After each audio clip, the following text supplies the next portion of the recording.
Vous avez été nombreux à adorer mon dernier look, plein de franges et de reveals, réalisé en seulement 2 jours. Voyons ensemble comment j'ai réussi à être aussi iconique. Pour réussir à faire ça en 2 jours, j'ai dû m'organiser. Première étape, savoir ce que j'ai envie de faire. Je performe sur Ghost de Beyoncé, j'ai donc envie de ressembler à un fantôme très couture. Une taille bien marquée et une jupe sirène qui t'empêche de marcher, avec tout un tas de franges so mystical. Maintenant, les matières. J'ai un rouleau de biais hyper fin, hyper soyeux, qui a une super prise au vent. C'est d'ailleurs lui qui m'a inspiré toute la tenue initialement. Je cherche ensuite ce qui pourrait aller avec. Un vieux rideau et ce reste de denim blanc feront très bien l'affaire. Je vais ensuite chercher le patron du dernier corset que j'ai réalisé. C'est mon corset le plus réussi pour cette tenue orange vraiment iconique, en plume véritable, entièrement brodée à la main. J'ai quand même réalisé quelques changements pour qu'il soit encore plus snatched, et j'y vais. Repassage, pinage, coupage, assemblage. Il ne manque plus qu'à faire la pire partie, les œillets. Enfin, poser les œillets passe encore, mais faire les trous dans le tissu, c'est interminable et si dangereux.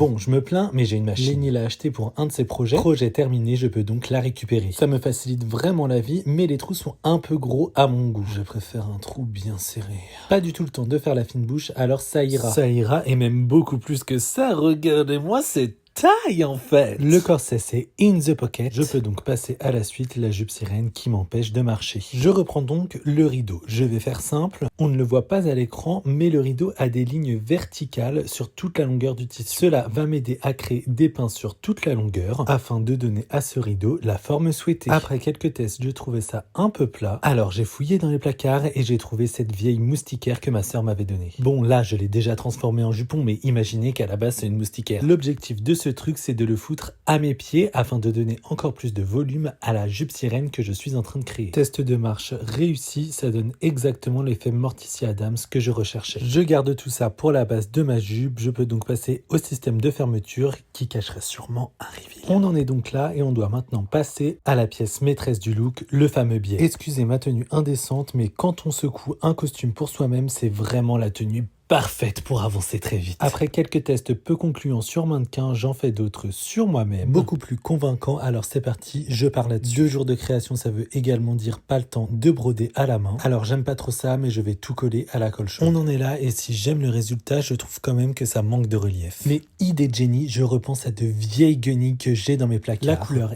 est parfaite, le mouvement est parfait, et le côté déchiré ira très bien avec l'idée de fantôme. Alors j'ajoute tout ça au bas de la robe, et franchement, je trouve que c'est un banger. Comme vous l'avez vu, ça rend beaucoup mieux sur scène. Et d'ailleurs, si vous êtes encore là, vous avez le droit à une surprise, puisque ce n'est pas fini. Accessoiriser autrement cette tenue à une toute autre lecture. D'un fantôme traversant la vie dans son job 9 to 5, je deviens une diva resplendissante venue pour faire rêver les gens. From 9 p.m. to 5 a.m. Et voilà.